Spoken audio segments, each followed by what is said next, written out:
നമസ്കാരം. നിയമസഭാ തെരഞ്ഞെടുപ്പ് വരികയാണ്. അതുകൊണ്ട് തന്നെ ഹിന്ദുക്കളുടെ വോട്ട് കിട്ടണം.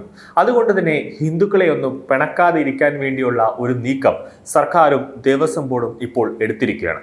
അതായത് ശബരിമലയിൽ യുവതി പ്രവേശനത്തെ അനുകൂലിക്കുന്ന മുൻ നിലപാട് മാറ്റുമെന്നാണ് ദേവസ്വം ബോർഡ് ഇന്ന് വ്യക്തമാക്കിയിരിക്കുന്നത്. ശബരിമലയിൽ ആചാരം സംരക്ഷിക്കപ്പെടണം എന്നതാണ് ദേവസ്വം ബോർഡിന്റെ നിലപാട്. ഇതോടെ യുവതി പ്രവേശനത്തെ എതിർത്ത് സുപ്രീം കോടതിയിൽ നിലപാട് അറിയിക്കാനാണ് ദേവസ്വം ബോർഡ് ഒരുങ്ങുന്നത്. ഇക്കാര്യം Devaswom board president K Jayakumar ഇന്ന് മാധ്യമങ്ങളോടും ഹിന്ദുക്കളോടും തുറന്നു പറഞ്ഞിരിക്കുകയാണ്. മുമ്പ് യുവതി പ്രവേശനത്തെ അനുകൂലിച്ച നിലപാടാണ് CPMന് അത് കനത്ത തിരിച്ചടിയാണ് ഉണ്ടാക്കിയത്. തദ്ദേശ തെരഞ്ഞെടുപ്പിലടക്കം ഭക്തജന രോക്ഷം അക്കാര്യത്തിൽ സർക്കാർ വലിയ രീതിയിൽ നേരിടേണ്ടി വന്നു. ഈ പശ്ചാത്തലത്തിലാണ് മുൻ നിലപാട് വേണ്ട എന്ന് വെച്ച് ആചാരം സംരക്ഷിക്കണമെന്ന നിലപാട് ഇപ്പോൾ സ്വീകരിക്കുന്നത്. 2019 നൽകിയ സത്യവാങ്മൂലമാണ് ബോർഡ് ഇപ്പോൾ തിരുത്തി നൽകുന്നത്. ശബരിമലയിലെ യുവതി പ്രവേശനവുമായി ബന്ധപ്പെട്ട കാര്യം ബോർഡ് വിശദമായി ചർച്ച ചെയ്തുവെന്നാണ് ദേവസ്വം ബോർഡ് പറയുന്നത്. ശബരിമലയിൽ ആചാരങ്ങൾ സംരക്ഷിക്കണമെന്നും ബോർഡിന് ആ കാര്യത്തിൽ യാതൊരു ആശയക്കുഴപ്പവുമില്ല എന്നും നിലവിലുള്ള ഉത്തരവിനെതിരെ സുപ്രീം കോടതിയിൽ ബോർഡ് നിലപാട് അറിയിക്കുമെന്നാണ്, ആ വിധിയെ എതിർക്കുമെന്നും കെ ജയകുമാർ പറയുന്നുണ്ട്. അത് മുൻ വിധിയെ എതിർക്കുമെന്നാണ് പറയുന്നത്. എപ്പോഴും വിശ്വാസികൾക്കൊപ്പമാണ് ദേവസ്വം ബോർഡ് നിൽക്കുന്നതെന്നും പറയുന്നുണ്ട്. ദേവസ്വം ബോർഡ് ഒരിക്കലും യുവതി പ്രവേശനത്തെ അനുകൂലിച്ചിട്ടില്ല. വ്യക്തികൾ അനുകൂലിച്ചിട്ടുണ്ടാകാമെന്ന് 2020 അഭിഭാഷകന്റെ നിലപാടാണെന്നും കെ ജയകുമാർ പറയുകയാണ്. ശബരിമല യുവതി പ്രവേശനത്തിൽ നിർണായക നിലപാട് മാറ്റമാണ് തിരുവിതാംകൂർ ദേവസ്വം ബോർഡിന്റെ ഇപ്പോൾ സംഭവിച്ചിരിക്കുന്നത്. നിലപാട് അറിയിച്ചുകൊണ്ട് ദേവസ്വം ബോർഡ് സുപ്രീം കോടതിയിൽ സത്യവാങ്മൂലം നൽകുമെന്നും കെ ജയകുമാർ വ്യക്തമാക്കുകയാണ്. ശബരിമല യുവതി പ്രവേശന വിഷയത്തിൽ സംസ്ഥാന സർക്കാർ അടക്കമുള്ളവർ മാർച്ച് 14 നിലപാട് അറിയിക്കണമെന്ന അന്തിമമായ ഉത്തരവ് സുപ്രീം കോടതി നേരത്തെ പുറപ്പെടുവിച്ചിരുന്നു. കേസിന്റെ വിശദവാദം ഏപ്രിൽ 7 ആരംഭിക്കുന്നത്. ഇതിനായി 9 ഭരണഘടനാ ബെഞ്ച് ഇതിനായി രൂപീകരിക്കും.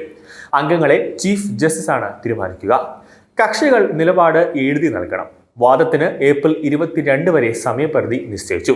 വാദത്തിനും മറുവാദത്തിനും 2 ദിവസം വീതം സമയം നൽകും. അമിക്കസ് ക്യൂറിയായ കെ പരമേശ്വരന് 21 വാദങ്ങൾ ഉന്നയിക്കാം. പുനഃപരിശോധനാ ഹർജികളെ പിന്തുണയ്ക്കുന്നതിനായി കേന്ദ്രം വ്യക്തമാക്കി. ഏപ്രിലിൽ തന്നെ വാദം പൂർത്തിയാകും. ശബരിമലയിൽ യുവതി പ്രവേശനം അനുവദിച്ചുള്ള 5 ഭരണഘടനാ ബെഞ്ച് വിധിക്കെതിരായ പുനഃപരിശോധനാ ഹർജി അടക്കമാണ് പരിഗണിച്ചത്. കൂടാതെ ഇതുൾപ്പെടെ സ്ത്രീകളുടെ വ്യക്തി സ്വാതന്ത്ര്യവും കൂടാതെ മതാചാരങ്ങളുടെ അനിവാര്യതയുമായി ബന്ധപ്പെട്ട 67 ഹർജികളാണ് കോടതിയുടെ പരിഗണനയിൽ ഉള്ളത്.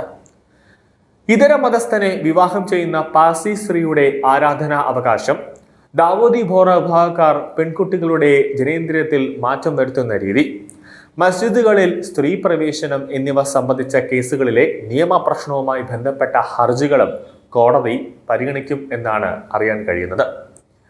ശബരിമല യുവതി പ്രവേശന വിഷയത്തിൽ മുൻപ് സ്വീകരിച്ച നിലപാടിൽ ഉറച്ചു നിൽക്കുകയാണെന്ന് NSS general secretary G. Sukumaran Nair അടക്കമുള്ളവർ പറയുമ്പോൾ നേരത്തെ എന്ത് നിലപാട്, അതായത് സുകുമാരൻ നായർക്ക് ആഗ്രഹം സ്ത്രീകൾ ശബരിമലയിൽ, അത് യുവതികൾ ശബരിമലയിൽ കയറണം എന്ന് തന്നെയാണ്.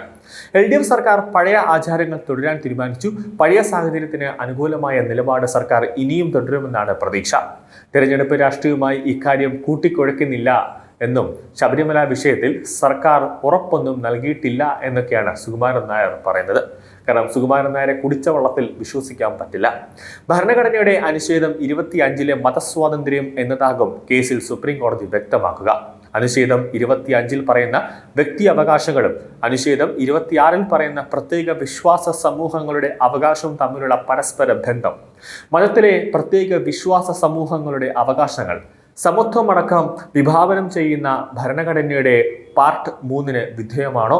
അനുച്ഛേദം 25ഉം 26ഉം പ്രകാരം ധാർമ്മികത എന്ന വാക്കിന്റെ പരിധി, അതിൽ ഭരണഘടന ധാർമ്മികത ഉൾപ്പെടുമോ? മതാചാരങ്ങൾ എത്രത്തോളം ജുഡീഷ്യൽ പുനഃപരിശോധനയ്ക്ക് വിധേയമാക്കാൻ സാധിക്കും? അനുച്ഛേദം 25(2)(b) പറയുന്ന ഹിന്ദു മതത്തിലെ വിവാഹങ്ങൾ എന്നതിൻ്റെ അർത്ഥമെന്ത്? മറ്റ് വിശ്വാസ സമൂഹത്തിലുള്ളവർക്ക് അവരുടേതല്ലാത്ത വിശ്വാസ സമൂഹങ്ങളുടെ ആചാരത്തെ പൊതു താൽപര്യ ഹർജിയിലൂടെ ചോദ്യം ചെയ്യാനാകുമോ തുടങ്ങിയ കാര്യങ്ങളാണ് സർക്കാർ പരിശോധിക്കാൻ പോകുന്നത്.